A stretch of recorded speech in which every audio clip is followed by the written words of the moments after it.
The blade rested against my throat like winter steel. I felt the curved edge press just below my jaw, cool and perfectly steady, while the night wind carried the scent of pine smoke and distant frost across the open balcony.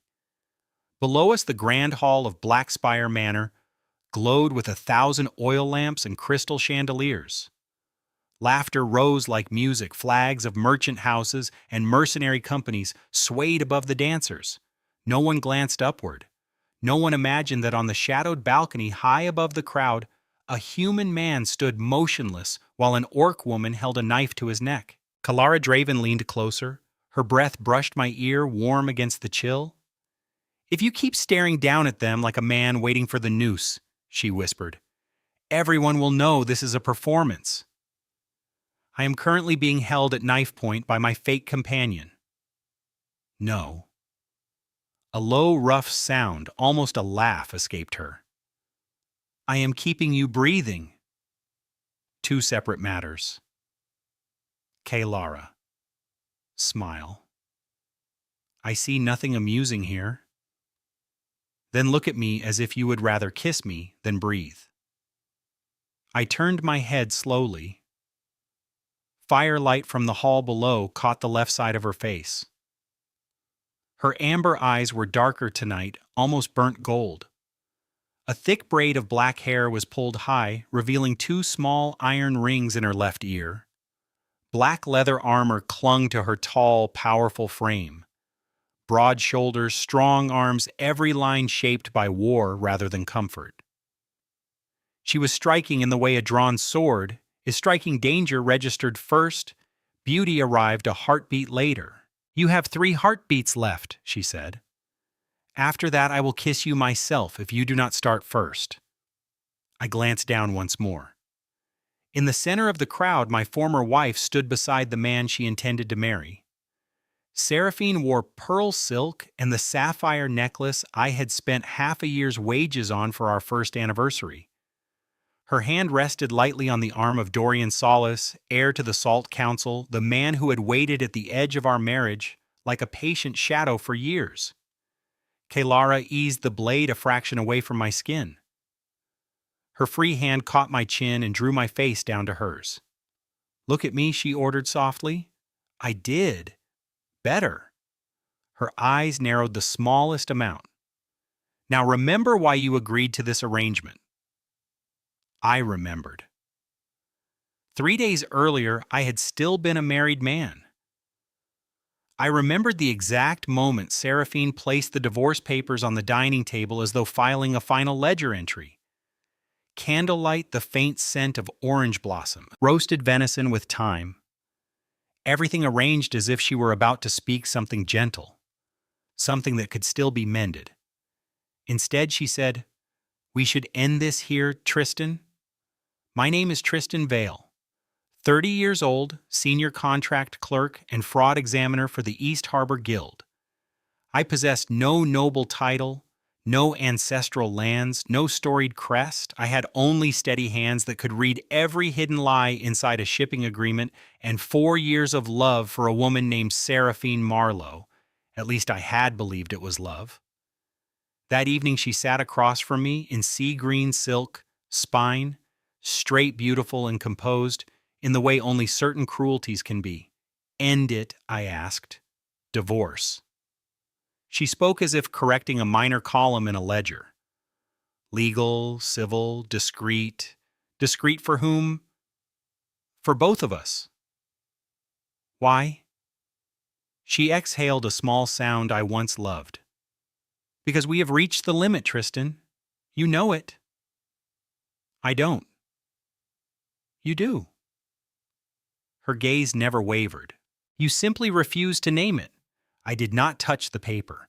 I feared that the moment my fingers met it, the entire thing would become irreversible.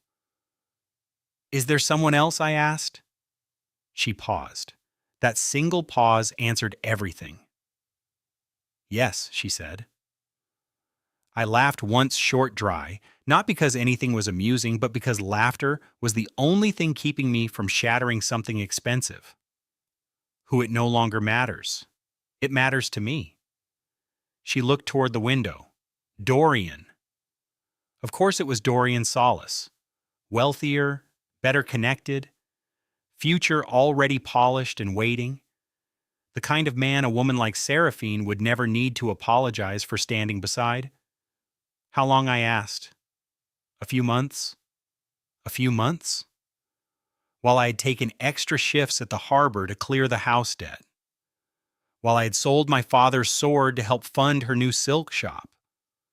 While I had stayed awake 3 nights running to finish her guild application. I had believed we were merely tired.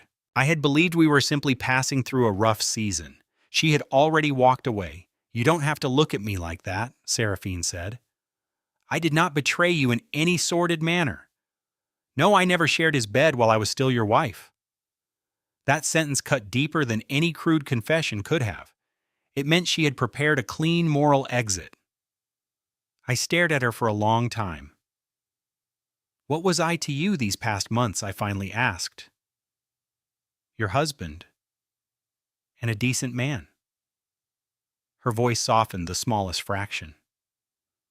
But Tristan being decent does not always mean being the right man to walk beside until the end. The candle between us burned quietly. I signed. Not from nobility. Because in that moment I understood the cruelest part of betrayal is not the shouting, not the tears, not the slap. It is the calm, measured way someone can bury a knife in your heart with perfectly clean hands. 72 hours after I signed those papers, I met Kaylara Draven. She did not enter my life like a second chance. She entered it like an accident wearing battle boots. I encountered her in the night market of Whitewall half drunk and trying to convince myself I no longer cared who Seraphine walked beside. 3 petty thieves recognized me in the Silk Alley. They knew I had just been divorced. They knew I might still carry coin. I heard boots slide on wet stone, then a dark shape dropped from the eaves. It ended in less than 10 seconds. The first man dropped with his wrist twisted behind his back. The second had his knee kicked out. The third never drew his knife before Kaylara's small axe pressed against his throat. Can you walk, clerk? She asked me without taking her eyes off him. Barely. Then walk. And you? I will finish here.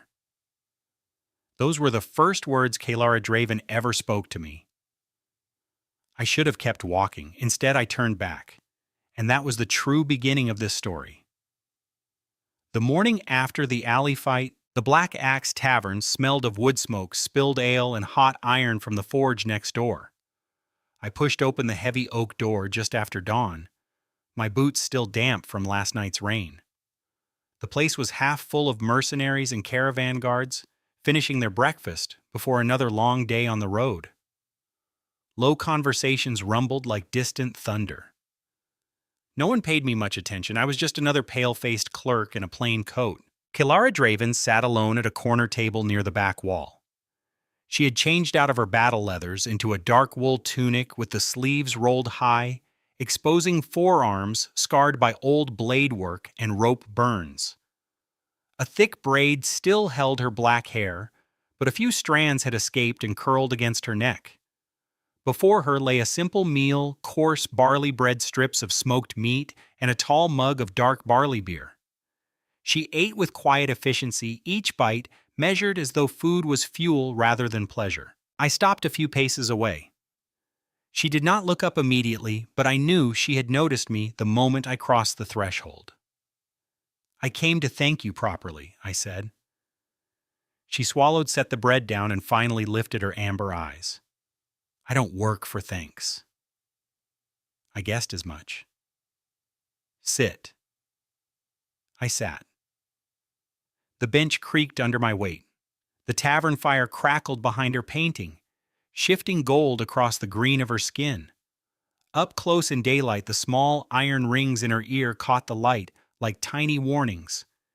She studied me for several long seconds, as if weighing whether I was worth the breath it would take to speak. Then she leaned back, one scarred finger tapping the rim of her mug. You were divorced 3 days ago, she said. I frowned. The whole city knows quickly. No. She shook her head once. I know quickly. You had me followed. If a man who has just jumped in a dark alley still walks into a mercenary tavern the next morning looking halfway sober, I find it worth noticing. What exactly did you notice a man who was discarded but not yet broken?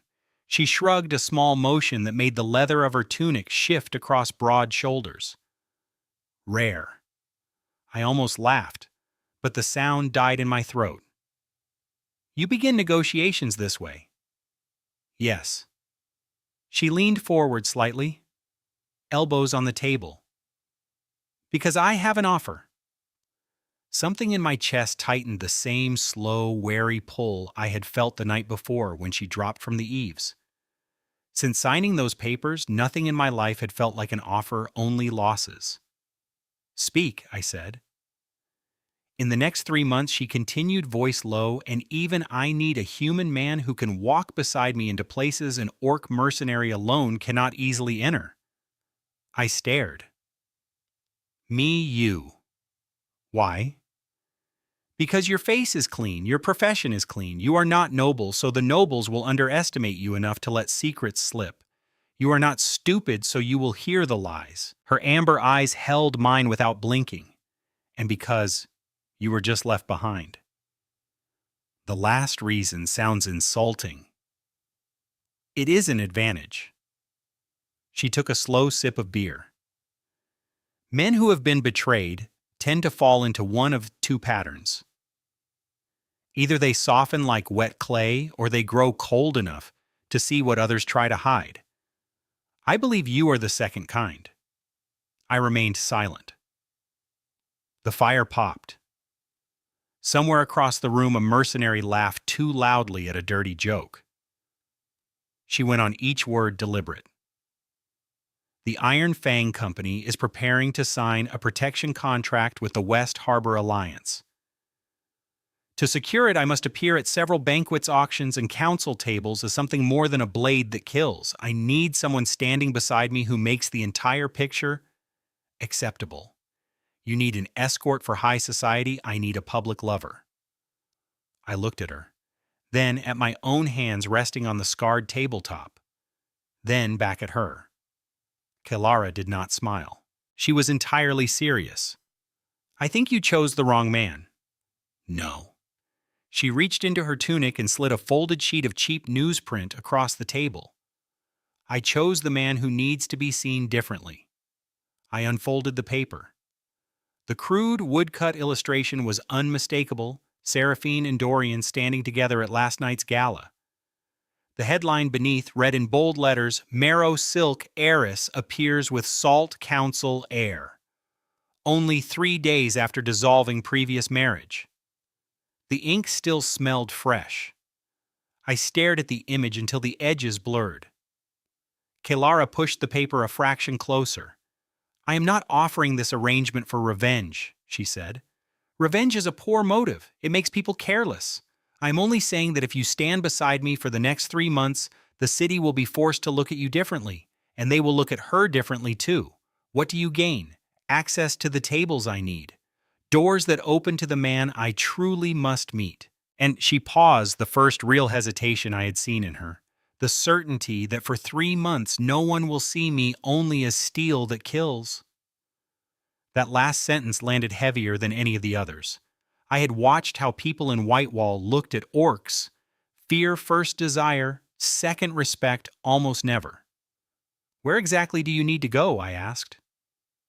The Black Spire Banquet, the Eastern Auction, the Harbor Conclave Prayer Feast, and a few other places. I gave a bitter half smile. All places my former wife will attend. Yes.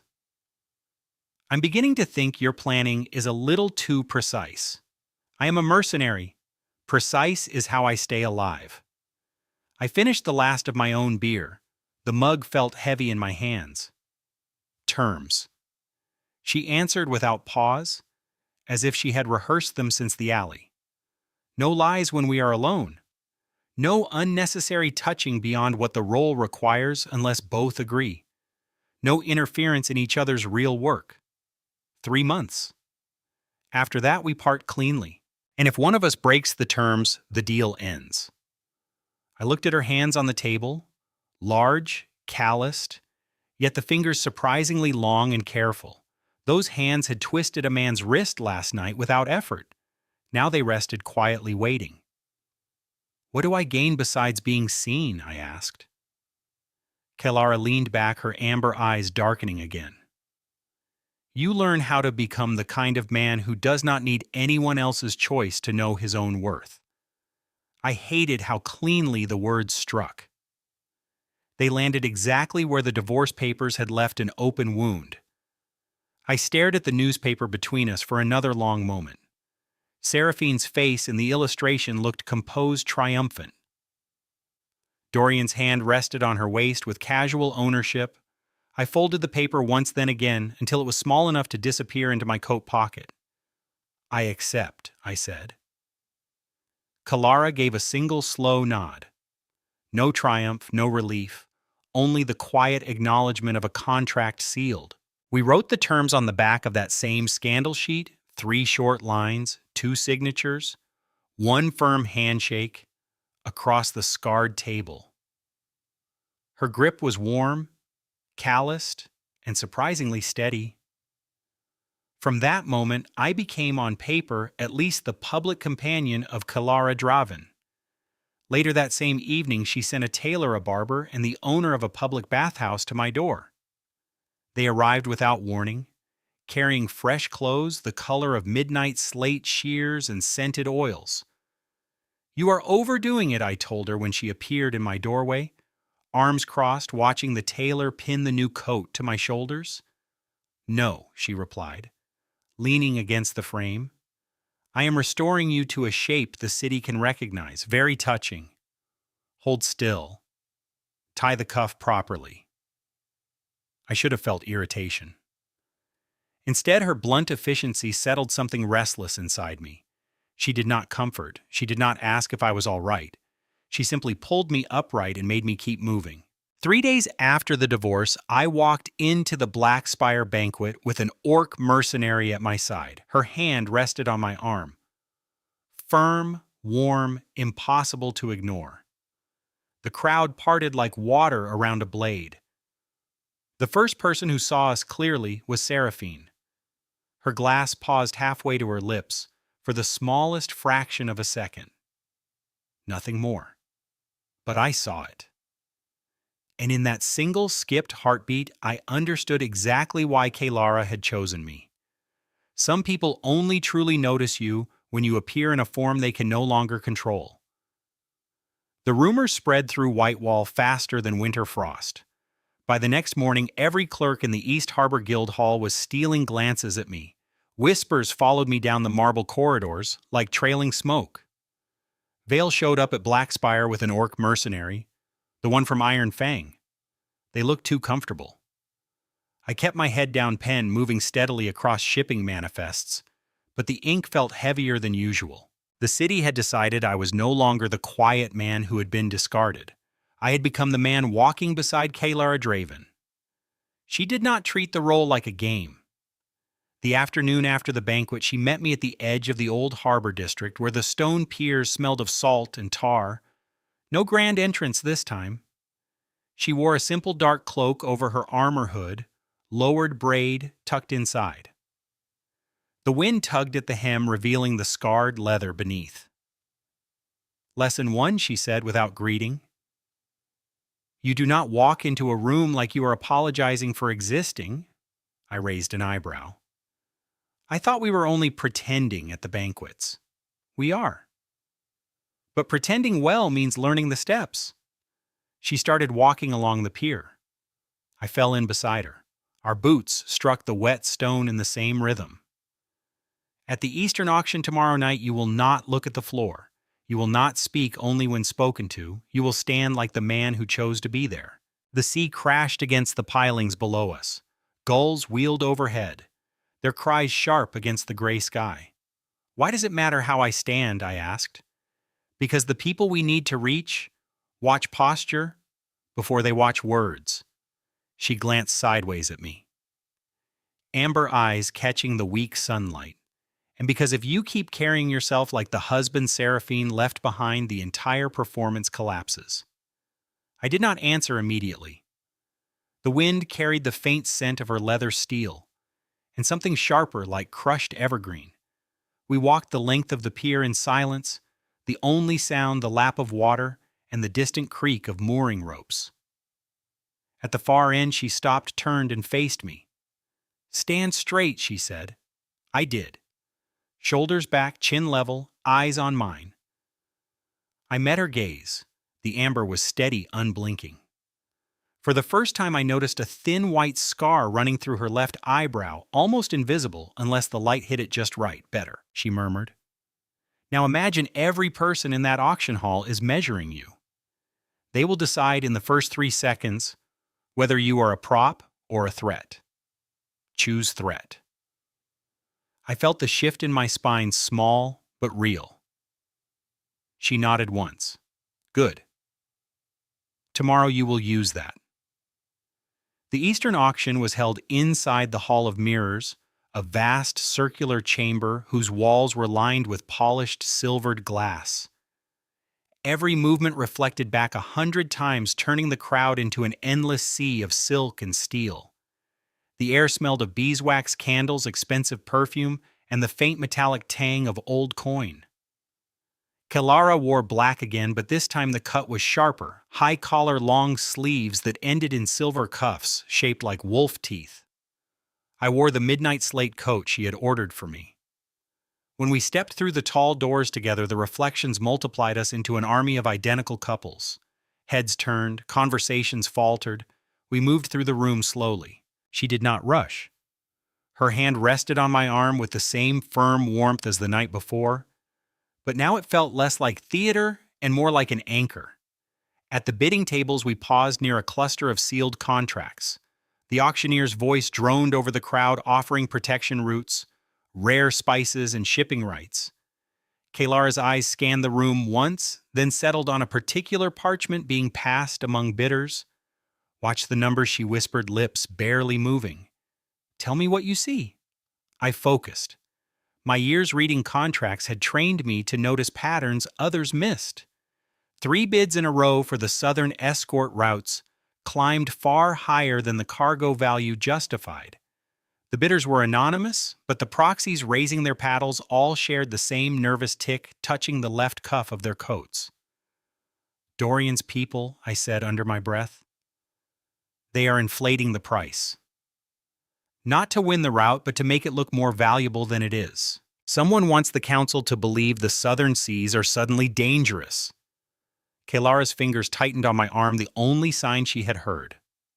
"Why? Because if the price looks high enough, the council will pay more for protection. And if they pay more, certain companies get richer contracts." Her breath brushed my ear again. "You see it that fast? I read lies for a living." For a moment her gaze lingered on me, something unreadable flickering behind the amber. Not surprise, not gratitude, something quieter, heavier. We stayed through 3 more lots. Each time a new inflated bid appeared, I noted the pattern aloud in the smallest whispers.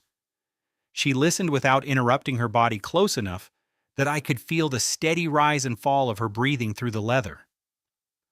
When the auction paused for refreshments, she guided me to a quiet alcove behind one of the mirrored pillars. The glass reflected us endlessly, 2 figures standing too close for strangers. "You were right," she said, voice low. "Dorian is manufacturing fear to sell safety.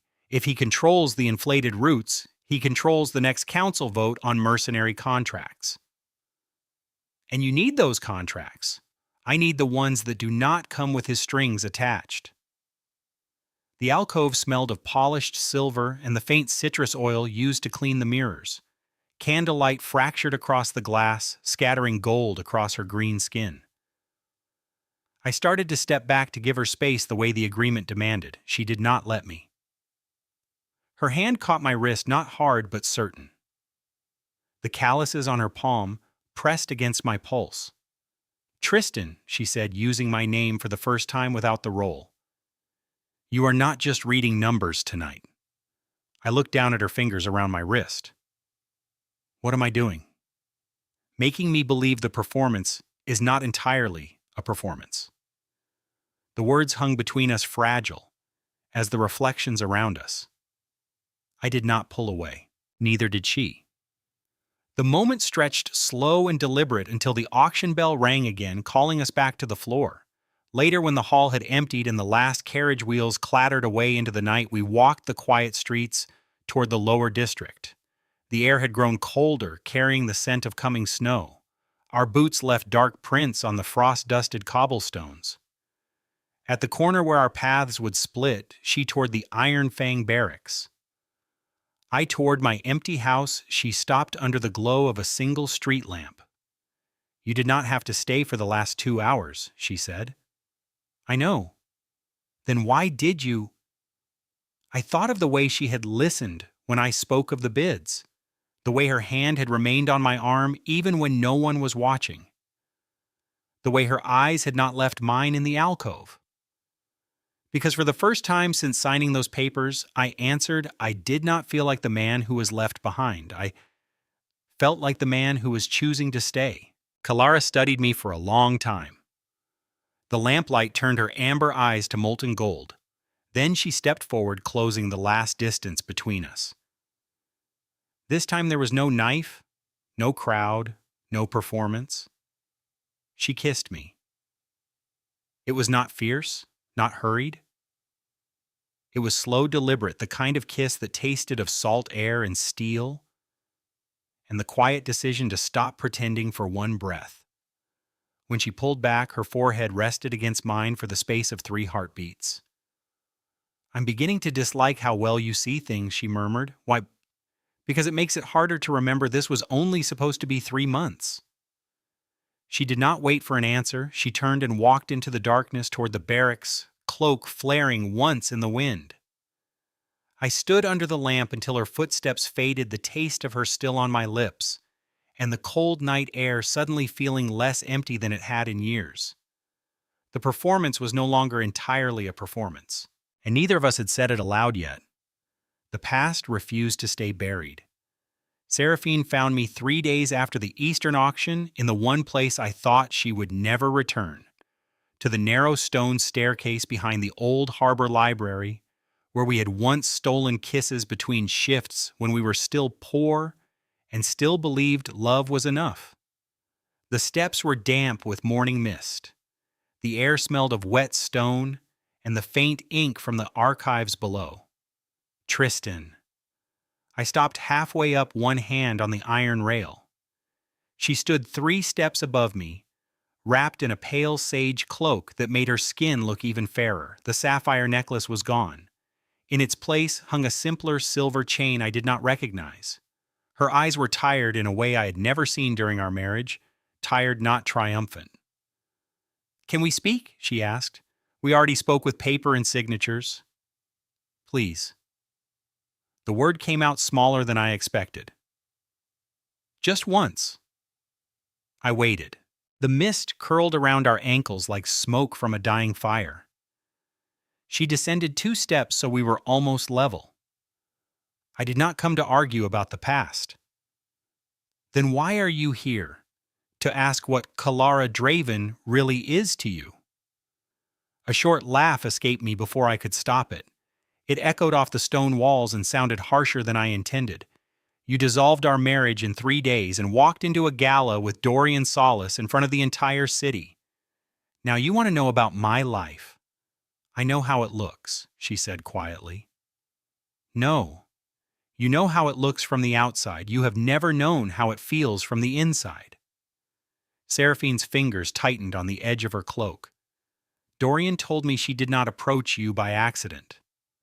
The words landed like a stone dropped into still water. I felt the ripples spread through my chest. What is that supposed to mean? The council has been watching the Iron Fang Company for months. Some say she needs a clean human face to open doors. She cannot kick down herself. She is very good at using people, Tristan. I stared at her for a long moment. The mist between us thickened, turning her face soft and distant. "You know what the real difference is?" I asked. Kaylara told me exactly what she wanted from the first night. She never wrapped it in silk and called it love. Seraphine flinched. It was small, but I saw it. She opened her mouth, closed it, then tried again. If you stay beside her too long, you will be dragged into things you cannot survive. I stepped past her on the narrow stair. Our shoulders brushed for half a second, nothing more. The contact felt like touching a memory that had already gone cold. I survived you, I said without turning around. I think I can manage whatever comes next. I did not look back. But I heard her exhale a sound that might have been regret or simply exhaustion. Either way, it arrived too late to matter. Dorian did not come with words. He came with paper and quiet knives. 2 days later, the guild opened an internal audit on my department without warning. An old discrepancy, less than a month's salary, was suddenly pulled into the light. It was not enough to ruin me, but it was enough to stain. At the same time, fresh rumors began to crawl through the merchant halls. Kaylara Draven had used me to gain access to confidential shipping manifests. I had become her willing informant. The clerk who once examined fraud was now committing it. I carried the sealed notice from the guild auditor in my coat pocket when I met Kaylara at the edge of the training yard behind the Iron Fang barracks. The air smelled of wet earth-oiled leather and the sharp tang of whetstones on steel. She was sharpening a short axe on a bench, sparks flying in tiny orange arcs each time the stone kissed the blade. She did not stop when I approached. She only asked, "They touched your work first or your name first?" "Both." She ran the stone down the edge once more, then set it aside. "Then it is Dorian. You expected this. I expected him to strike at the softer target." She looked up. Amber eyes caught the gray afternoon light. "You." The word should have stung. Instead, it settled inside me like something I had already accepted. I sat on the bench beside her. The wood was warm from her body heat. "What now?" She wiped the axe blade with a scrap of oilcloth, slow and deliberate. "We do not hit back with anger. We hit back with proof." For the next 3 nights, we became something neither of us had planned. We became a team. Kaylara brought 2 others. Brock, an older orc, with a voice like grinding gravel, and Miri, a goblin lockbreaker, no taller than my waist, but with fingers that moved like living shadows.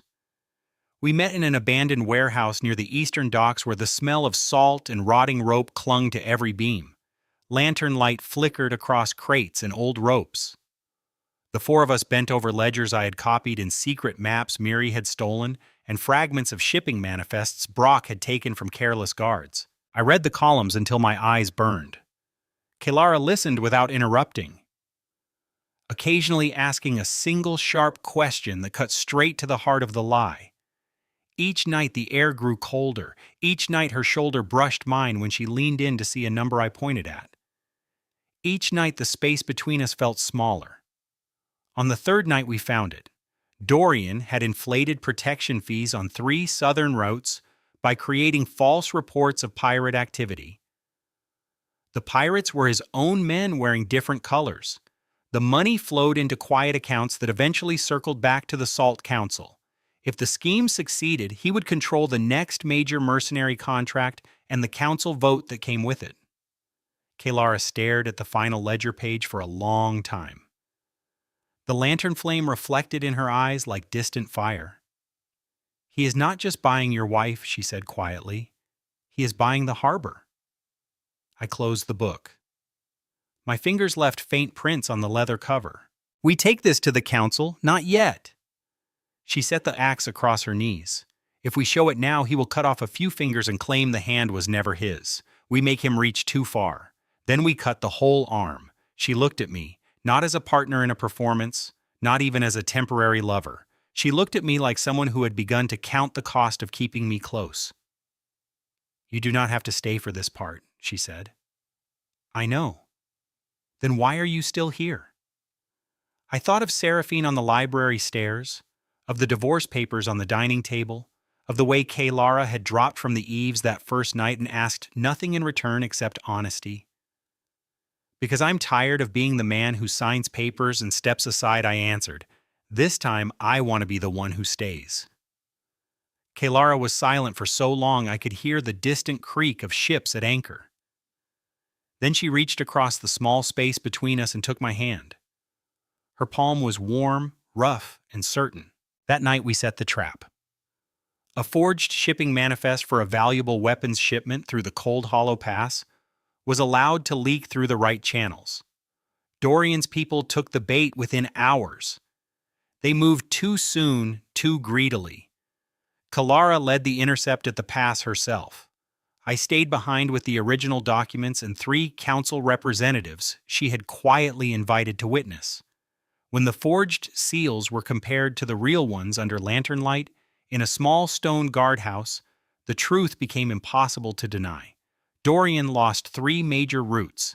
His provisional seat on the council was suspended until spring, and he was forced to post a heavy bond to avoid immediate imprisonment. He was not finished. Men like him rarely fell in a single night, but he was no longer untouchable.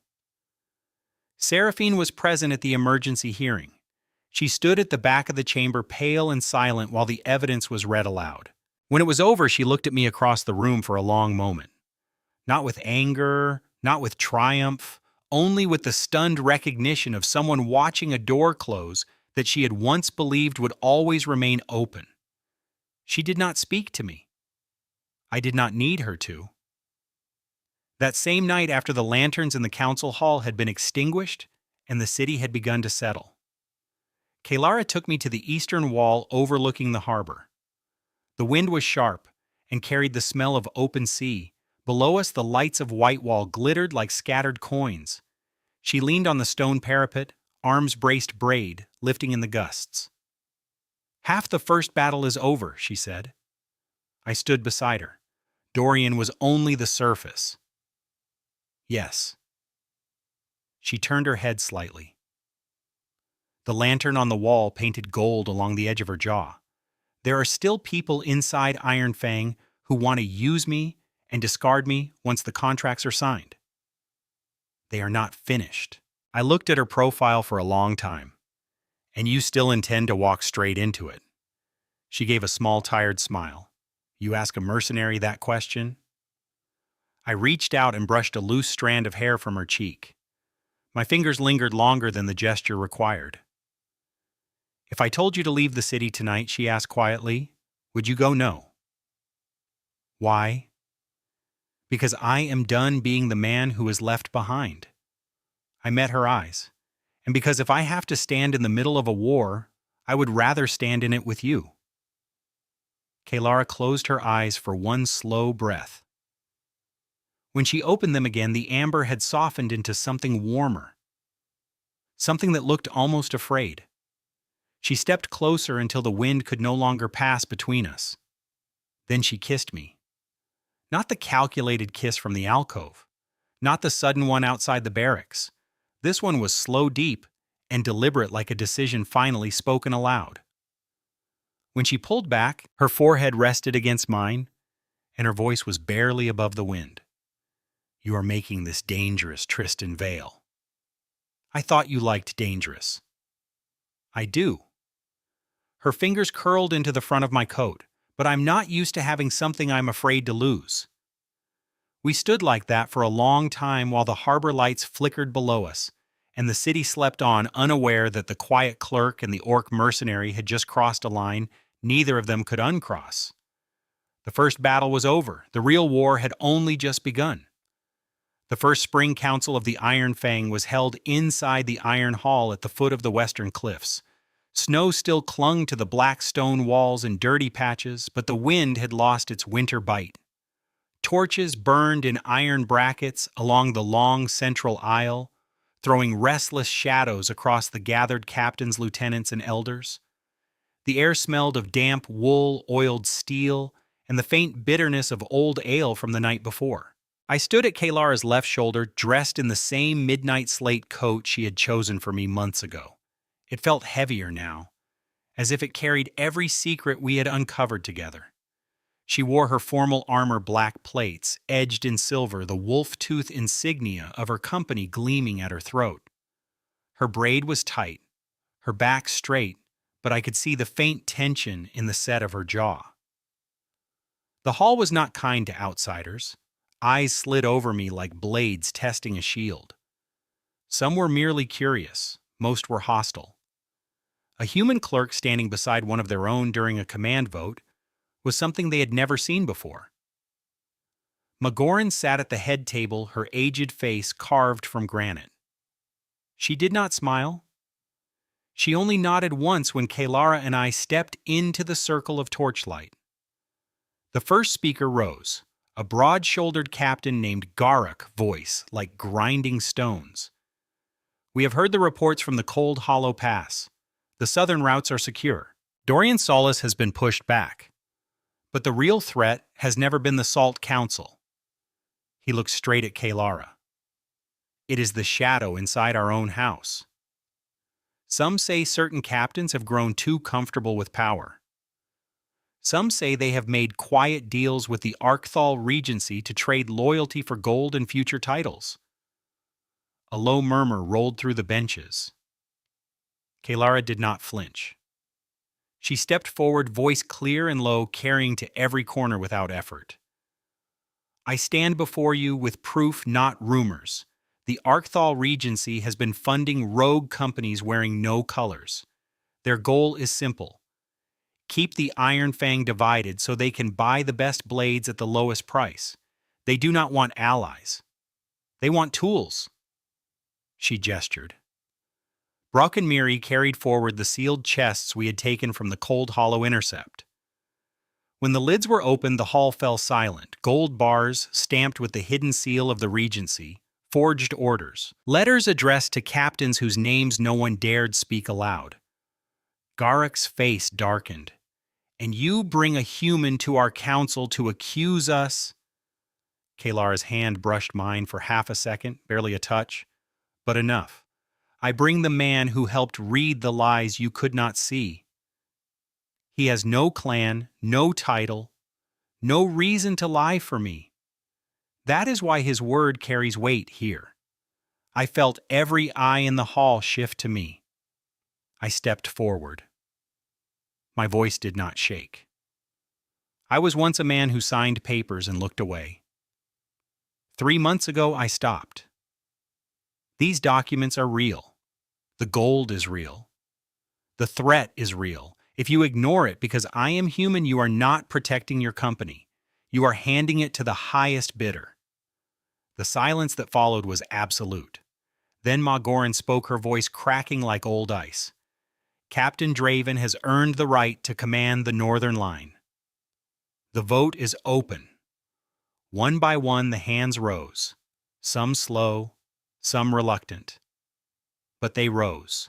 Kalara Draven was given command of the northern defenses.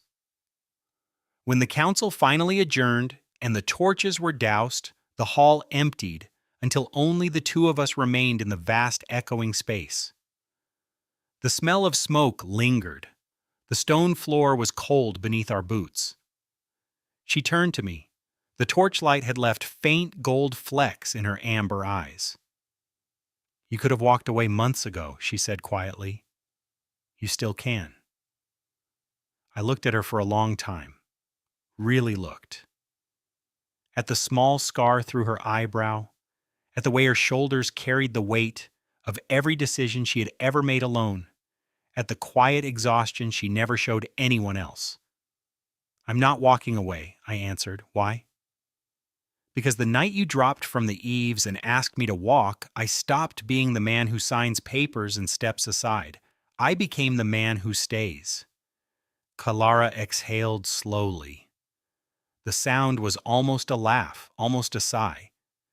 She reached up and brushed her thumb across my cheek. The callus is rough but gentle.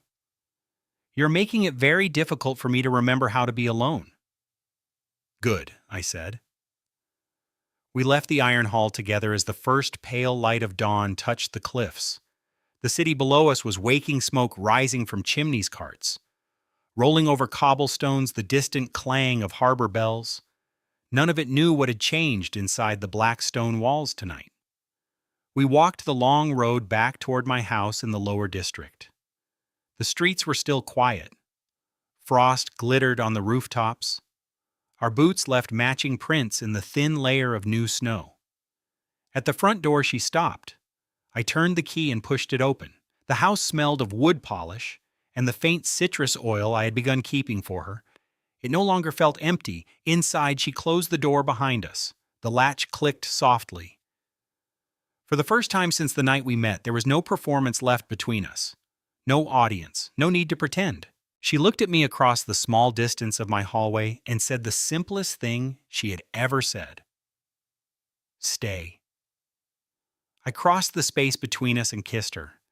This time there was no knife, no crowd, no calculation. There was only the slow, certain press of her mouth against mine, the warmth of her body through the armor, the way her fingers curled into my coat, like she had finally decided to hold on.